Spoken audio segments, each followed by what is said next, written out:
A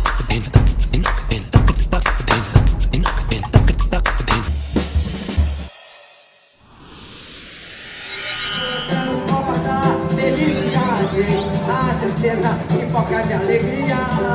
Bloco da carroça chegou na praça, vem junto que o bloco te abraça. Coça, coça, coça, coça, coça, viva os 10 anos do bloco da carroça. Eu sou Tereza Barbosa, tenho 63 anos de idade, sou residente aqui de Guará, tenho 35 anos, então eu já me considero uma cidadã guaratinguetaense. Sou a atual presidente do Conselho Municipal de Cultura. Trabalho com música e também trabalho com carnaval. Eu tenho um bloco de carnaval aqui, que chama o Bloco da Carroça, que resgata a questão do nosso centro histórico. Ele fez 11 anos já o bloco, o ano passado fez 11 anos. Há 5 anos atrás é que ele entrou realmente para a agenda de carnaval da cidade. Guaratinguetá é uma cidade extremamente conservadora, a bem da verdade. Isso não é uma crítica, isso é um fato. É uma cidade extremamente conservadora.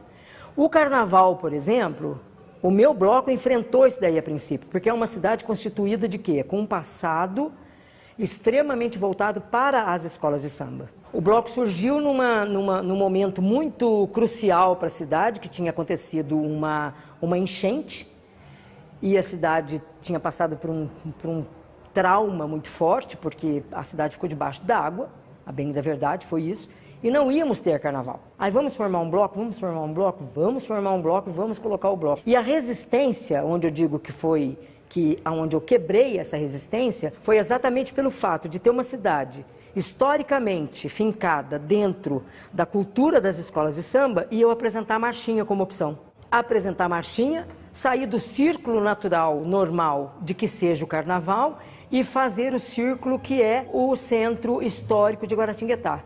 Então foram vários resgates, essa questão da revitalização do centro, a ressignificação desse carnaval, esse entendimento do que a cidade poderia ter, além do que lhe era oferecido. Começou com 120 pessoas, o ano passado deu 15 mil. Então houve um aumento exponencial, eu não digo nem substancial, é exponencial. Eu posso dizer isso sem pudor, sem pudor. É um dos blocos mais famosos aqui da região. E essa questão, você não consegue mais lidar com a forma como você lidava antes, com a falta, não a falta, porque eu procurei ser profissional, desde o primeiro instante nós procuramos ser profissional. Mas tem uma hora que se profissionaliza precisa de um outro fôlego, né? Então você consegue imaginar que durante essa trajetória toda, você tem que ir com ofício para um lugar, ofício para outro, ofício para outro. Eu fazia tudo. A minha trajetória como produtora cultural foi a partir disso, quer dizer, por estar à frente do bloco e de ter essa exigência de entender essa dinâmica toda, como que funciona o carnaval, como que funciona um bloco. Eu trabalho com patrocínio, inclusive, e trabalho também com o poder público dentro do que é permitido constitucionalmente, porque na realidade, para mantê-lo, por todas as exigências e demandas que ele contém, eu trabalho com a iniciativa privada. Qual é essa estrutura, né, do Conselho de Cultura e como que eu cheguei nele? Eu cheguei nele a partir do momento que todo ano, quando muda as secretarias, que há uma nova gestão à frente, eu sou uma das primeiras artistas da cidade que bato na porta e falo assim, olha, eu sou a Tereza Barbosa, sou cantora, tenho um bloco de carnaval e gostaria de me colocar à disposição de vocês. Aqui eu estou me apresentando e apresentando quais são os meus interesses em relação a essa nova gestão. Então isso para mim sempre ficou muito claro, muito claro.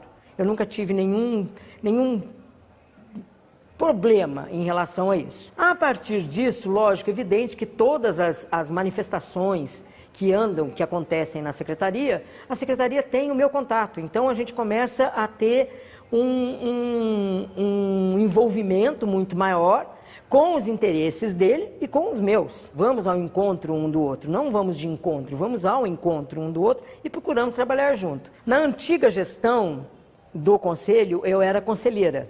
Eu entrei como conselheira, fui votada porque eu estava, inclusive, na secretaria à época, eu estava como subsecretária.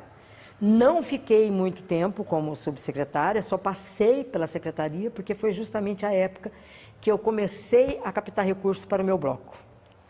E, mais uma vez, voltamos à cidade, como a cidade encara determinadas coisas. Ué, mas espera aí, você está na secretaria, por que você está pedindo, continua pedindo patrocínio? Eu falei, continuo pedindo patrocínio porque é uma iniciativa privada, é uma iniciativa, não tem essa construção que vocês estão pensando do executivo está bancando tudo. Nessa última, que agora eu me encontro como presidente, eu estava saindo do conselho e precisava se ter a nova votação, porque as gestões elas funcionam a cada 2 anos. Então essa minha agora de 2019 a 2021. Aí me falaram, mas Tereza, por que você não monta uma chapa? Não tinha passado pela minha cabeça esse tipo de coisa, entendeu? Eu falei, mas eu vou colocar.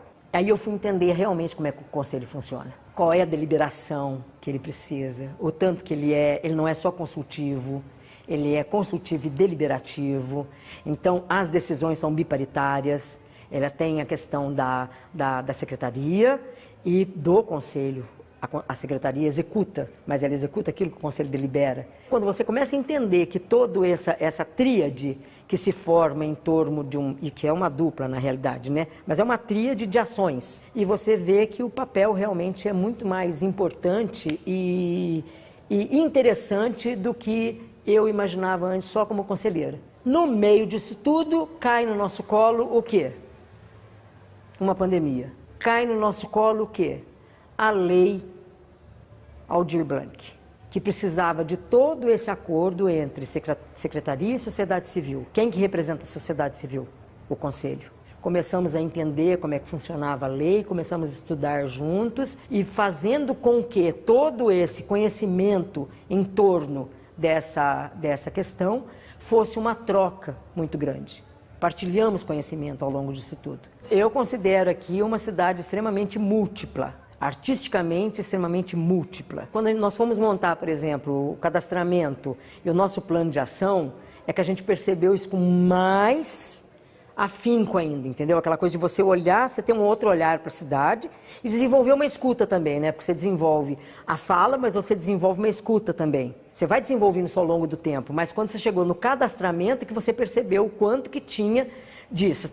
Cultura popular, como a gente tem aqui o jongo, como a gente tem aqui a capoeira, nós temos um movimento de samba muito forte, nós temos um movimento de seresta muito forte e nós temos um carnaval muito forte. Então acho que todas as artes, elas são muito bem representadas aqui. Nós temos literatura muito forte, temos vários escritores, toda essa cultura, inclusive patrimonial, porque nós somos uma cidade extremamente rica de patrimônio, inclusive com 7 patrimônios tombados pelo CONDEFAT.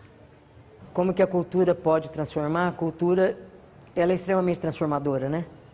Ela é extremamente transformadora, ela caminha lado a lado com a educação. Um povo culto é um povo educado, um povo educado é um povo culto. Porque o nosso povo, ele é extremamente cultural, ele pulsa a cultura.